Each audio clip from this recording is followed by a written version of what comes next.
be. Turn to the person closest to you, shake a hand if you're not too antisocial. Tell them these words, neighbor, this is no time to panic. Give God some praise for what he's about to do. There's no time to panic. All right, Dr. Chapman. There's no time to panic. Preach. It was the celebrated astronomer, mathematician, thinker, and theorist Isaac Newton who made famous this phrase, for every action there is an equal reaction. There is, therefore, a relative response, be it good or bad, to whatever happens, and particularly whatever happens to us. Yes, sir. Yes, us. Saved us. Sanctified us. Born again us.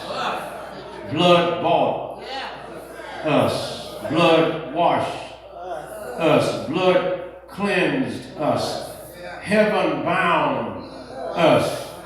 Bible carrying, scripture knowing, church going, tithe and giving us. Choir singing, deacon praying, preaching, worshiping us. And the things that happen to us call into question as of what our reactions are going to be. And just because we are children of God does not isolate us from adverse incident.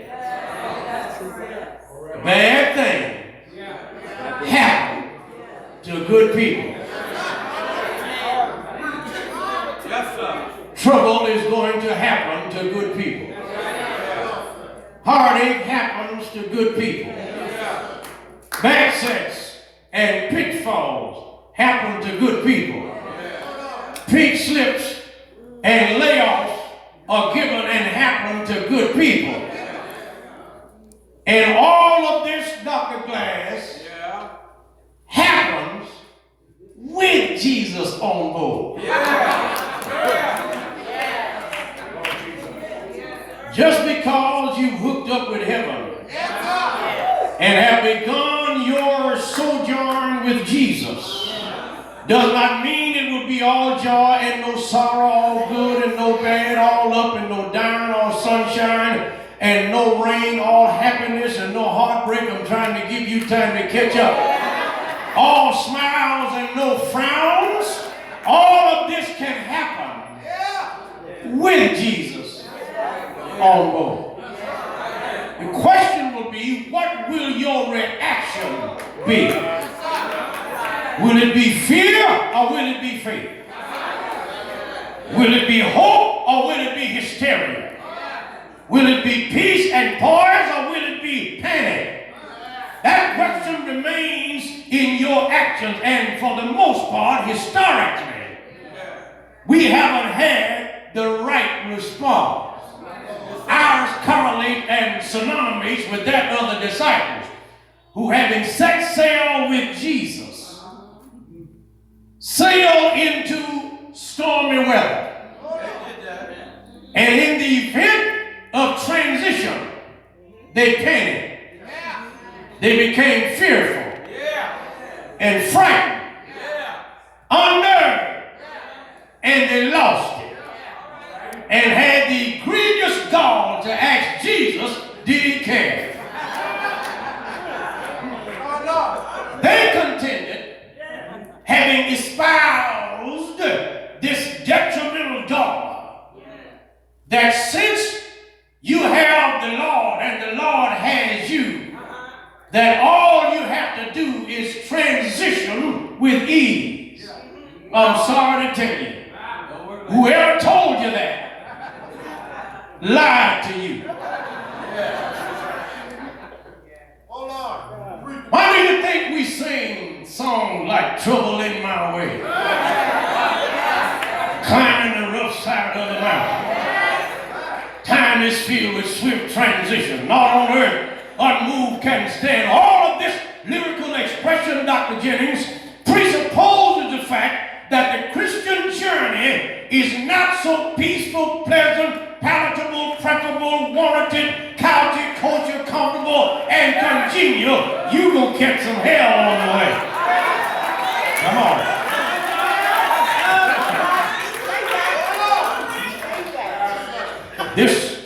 This world of ours now experiences hell along the way.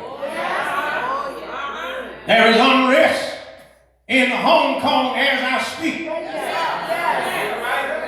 A nation, China, having gotten its liberation from the British Empire, would impose restrictions on its own citizens. Sounds like America to me. Who initiated a nation under the guise of freedom and then enslaved people that look like you and me. Sounds like America to me. There is much unrest in our nation now while we have a lunatic for a leader. Surrounded by people, and it seems as though everyone surrounding him is going to prison. And the one who should be going to prison is still in a position of power.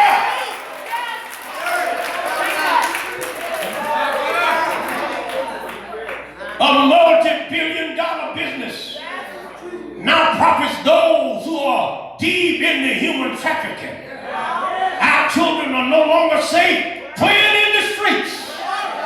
And the church is being split and splintered and grinded to sawdust. But this is no time to panic. There are some helpful holy hints that hail from this text. Dr. Smith, that may become for us a bit of consolation if we would pay the least bit attention, because they are designed to take us out of panic mode. Whatever it is that has happened to you personally, and I don't know your business, but the Holy Spirit gets in your business, and your personal and practical predicament needs some inspiration tonight before you panic. Pull your hair out. Throw away your wig and your weed. Lose your cool. Contemplate suicide. Go off on somebody. Talk to me if you can. You know there is a facade that we wear when we come to church.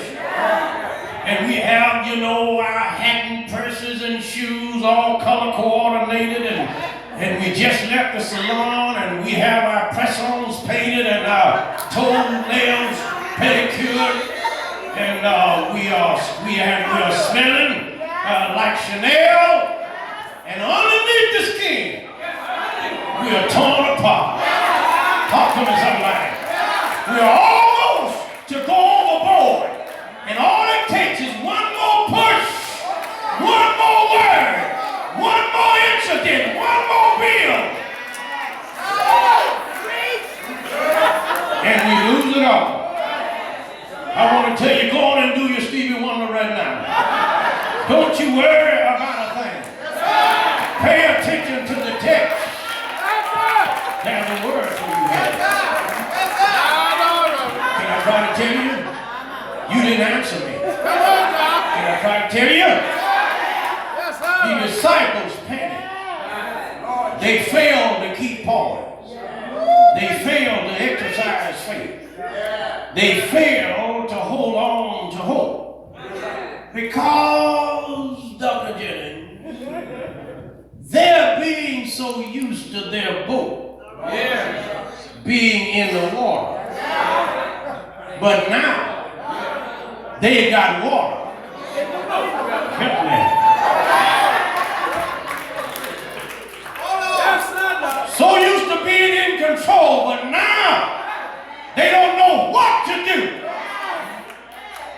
and they panic. Because they fail to recall the initiating source. You missed it. You missed it. That accounts for the peril and plight and petrification of people and places, even as I speak, is because they have acquiesced and adopted the wrong voices. I need to hear somebody shout, I hear voices. You're not having a paranormal experience. The problem is you've tuned in to a societal conduit that conveys such edited information that even the president calls it fake news. Are y'all listening to me? CNN, NBC, ABC, CBS, MSNBC, social media, Facebook, Instagram, all of these other social media outlets are attuned, or we tune into, because we want to hear what others have to say, and we are failing to listen to what the Lord has already said. I think you got it. I think you got it. I think you got it. And if you really want to know as to whether what he says is impactful, go back and hear what he said when he said what he said the first time he ever said it. Jesus said, let's go to the other side. Whatever he says has to work. Don't miss it. He said, seek and ye shall find. He said, knock and the door shall be opened. He said, give and it will be given back to you. Pressed down and shaken together. He said, I will never leave you, nor will I ever forsake you. He said, give me a dime, open the windows of heaven, and pour you out a blessing that you won't have room to receive. What are you panicking for? Preach it! Preach it! Preach it! Preach! He said. Preach it! He said. When you read John 1:1, it says, in the beginning was the Word was God, the Word was with God, the same as in the beginning was with God. All things were made by Him, and without Him was not anything made that was made. When you read Genesis chapter 1, verse 1, it says, in the beginning God. Yeah. The same one referenced in John 1 is the same one that was speaking in Genesis 1. And the same one that was speaking in Genesis 1 and John 1 is the same one that's speaking in Mark 4. Y'all better hear me. If he said, let there be light, light was running at 186,000 miles a second, light had to do what he said. He said, let dry land come forth, and the earth said, okay, I take my baptism, let mountain rise. It had to happen the way he's okay. Okay. Yeah. Okay, he said, let's go over to the other side. When he initiates, blend water become branded wine. When he initiates, the blind could see, the lame could walk, the deaf could hear, the dumb could talk, the dead got to get up out of the grave because of what he said. He said, let's go. This is going to bless your heart, Dr. Bless me. Mark said, and so they took him as he walked in the boat. Yeah. That's what Mark said. But I got some questions for Mark.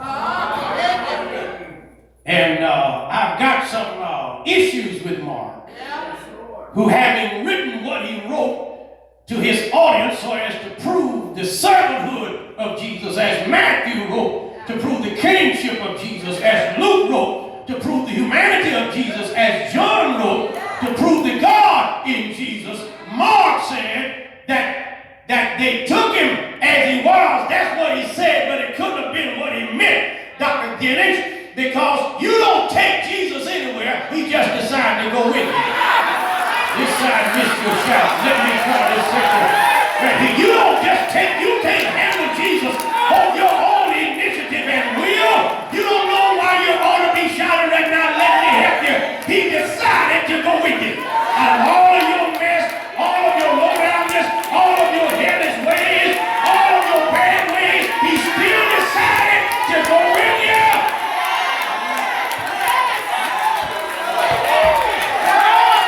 I need about 3 of you. Watch the text. Watch the text. Watch the text. He went with them. I need to hear about 9 of you. I'll make 10 who won't mind shouting, I'm one of them. I'm one of them. If you want to know those who should have been counted out, but he counted me in, I'm one of them. If you want to know anyone who lost the race, but he still let me touch the tape and hold up the trophy, I'm one of them. He saw me flunk the test and still gave me an A. He saw me strike out and still let me run the bases. Talk to me. Tell somebody I'm one of them. Should have been dead, sleeping in my grave, but I'm still alive. I'm still here. I'm one of them.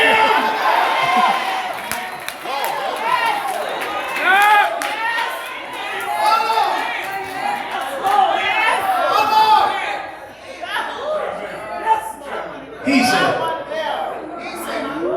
let's go. Lord, have mercy. To the other side. And they took him as he walked. Don't panic now.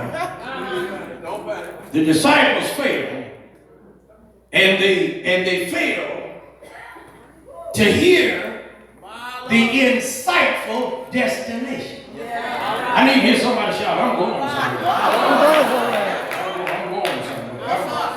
I'm going somewhere. And I'm going where the Lord is taking me. You keep missing it for some reason.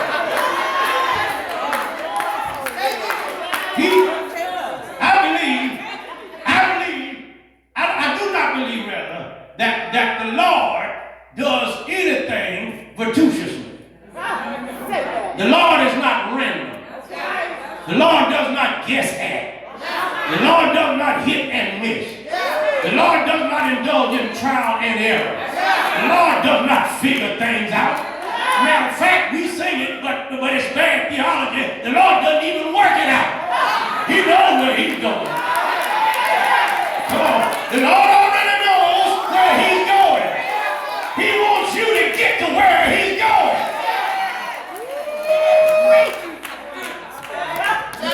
My God. And he said, let's go over. Here it is, Dr. Glass. To the other side. By him saying, let's go over, that means we're going to get over. I'm worried about this section right here. Let me turn to my ear. He said, let's go over. What makes you think we're not going to get over? Let me tell you something, black people. We're going to get over. It doesn't matter what the obstacles are. It doesn't matter what the pitfalls are. What happened to slavery? What happened to Jim Crow? Talk to me. Indicate somebody. What happened to those who said we wouldn't be where we are right now? He said we're going over. We're going to get over.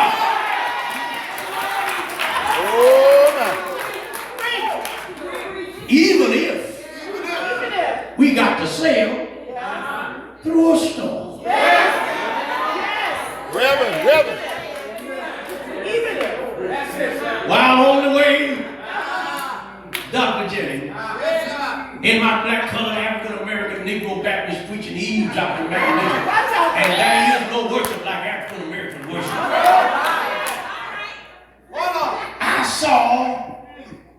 I saw the boat as it was beginning to toss, turn, and waves beginning to lap over into the boat. Caught him by surprise because it's dark. You missed it. Mark said, evening came. You can't see where you're going in the dark, and you certainly can't see storm clouds over your head when it's too dark. But they're on board with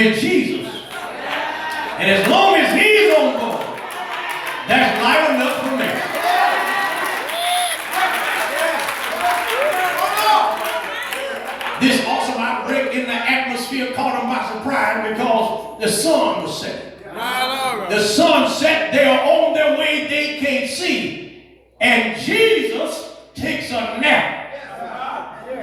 He's in the back part of the boat, sleep. Somebody, I don't know who it was, recommended that they would wake Jesus up. Mark said he was in the back. They were trying to go forward. Hold on a minute. He's in the back. They're trying to go forward. I'm reminded of something. If I told you before, I'll inform you. If I haven't, I'll inform you. If I have, I'll remind you. Okay. I'm a big fan of sports. Football, basketball, baseball. And try to tolerate the lines. If you've ever watched the Olympic Games, you see a plethora of sports competition. Chapman, shot put, racing, running, high jump, hurdles, swimming, and a whole lot of other sports competition venues, one of which is a rowing contest. And a rowing contest features a group of men in a canoe, 4 to 6 at a time, sometimes 8, rowing from one side of a water body to another. But I noticed something. All of the rowers in the boat have their back toward the front of the boat. And there's a coach in the back of the boat with a megaphone in his hand, sitting in the back but facing the front. And the rowers in the boat can't see where they're going. But they have their faces gazed into the face of the coach. He can see where they're going, but they can't. And all he says is, roll. Roll. Right side, roll. Left side, roll. Nobody's turning around trying to see where they're going because the coach knows the pathway. And the coach knows what to tell them and how to put more strength on the right side or the left. So he just said, oh, come here for a minute, oh worried, upset, uneasy Christian. Let me share a word for the single mother here tonight and the unemployed dad and the worried grandmama and the worried nana them that's sitting in here tonight and you're wondering what the next thing's gonna bring. God says, I know you can't see where you're going. Roll. They're just laying me off, Jesus. Roll. I can't find my way. Roll.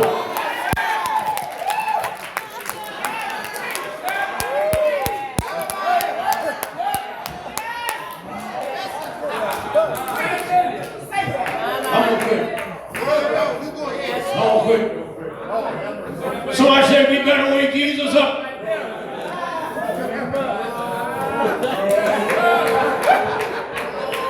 When you go home tonight, get on in your bed and just roll a while.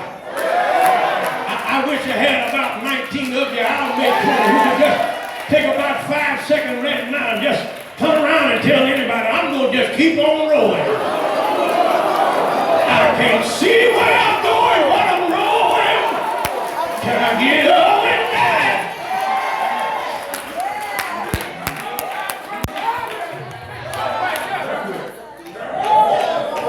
Jesus woke up like a man, but he spoke up like a God. There was, if I had time to tell you, time when Jesus harnessed his heavenly nature and unleashed his human likeness. He woke up like a man, but he spoke up like a God and said to the wind, peace, be still. Mark said, there was a great calm. Jesus spoke to the wind and then said to the sea, peace, be still. And there was a great calm. The Lord speaks. His voice is so sweet. The birds hush their singing. But hold on a minute. This was not the first time that weather heard his voice. When the Lord said, let there be, weather was standing in attention, awaiting the directions as to what to do over God's green earth. So this was not the first time that the Lord spoke to nature. He just did what he did again. I need to hear somebody shout to the Lord, just do it again, Jesus. You blessed me before. Do it again. You healed me before. Do it again. You turned it around for me before. Do it again. You picked me up before. Do it again. You dried my tears. Do it again. Go ahead and lift holy hand and talk to your God and tell him you made my enemies my footstool. Do it again. You made my cup of joy run over. You prepared a table before me in the presence of all my haters. Do it again. You rocked me to sleep at night. You let me sleep all night long. Just do it again. Y'all good night. If I had about 3 of you that won't mind shouting to the Lord anyway, Preach it! bless the Lord, I'll be satisfied. Oh, praise his name. There's no need to panic because the disciples, they failed to read the original design. Oh, praise his name. They failed to read the original design. Oh, bless the Lamb of God. There is in the world of theater and in the world of drama what is called an actor's script. And the actor's script, determine what the actor is supposed to say, the gestures that the actor is supposed to express, and the ways that the actor is to conduct themselves. But ultimately the script reveals how the actor is going to come out by the end of the movie. Oh, praise his name. Rather than sitting down crying at a drama that's already scripted, you need to wait until the end to see how the actor is going to come out. The disciples failed to read the original design. They failed to read the script because it wasn't in the script that Jesus was to die on sea. It was in the script that he would die on a hill called Calvary. So what makes you think that a ship can sink with the Lord on board? I'm out of here tonight. Turn around and tell somebody you need to read the script. Somebody told you that you weren't able to make it on your own. They failed to read Philippians 4:13. The script says, I can do all things through Christ who strengthens me. Somebody told you that there's no need in waiting on the Lord. They failed to read the script. The script says in Isaiah 40:31, they that wait upon the Lord shall renew their strength. Somebody told you that you were not going to cry, baby. They failed to read the script. The script says in Psalm 30:5, weeping endured for a night, but joy. I wish I had a witness here. Oh, joy.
Thank